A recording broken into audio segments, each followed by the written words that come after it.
High, welcome back to my mini vlog. আজ হলো Sunday সকাল। আমি রেডি হয়ে গুছিয়ে বেরিয়ে পড়েছি, যাচ্ছি বাড়িতে। আমার বাড়িতে বেশ অনেক দিন বাদে আমি আজকে বাড়ি ফিরছি। যেহেতু রোববারে সকাল সকাল বাড়ি ফিরছি, তো ট্রেনটা একটু ফাঁকাই ছিল।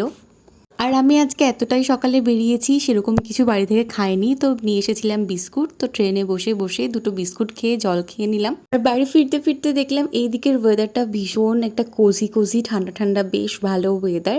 আর বাড়ি ফিরেই দেখলাম আজ হলো একাদশীর পরের দিন, তো মা গোপালকে ভোগ দিয়েছে। মা তখন পুজো করছিল, তখনও পুজো শেষ হয়নি, তো আমি যাওয়ার পরই পুজো শেষ হলো।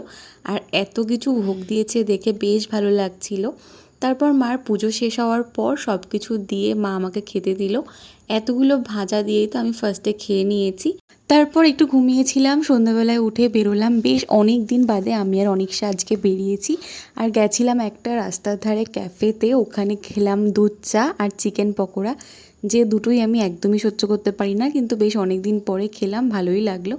আর অনেক দিন পরে বাড়িতে এসে একটা ভালো সময় কাটালাম। অনিশার সাথেও বেশ কিছুদিন পর বেরোনো হয়েছে। বিয়ের আগে তো আমি রোজই ওর সাথে বেরোতাম।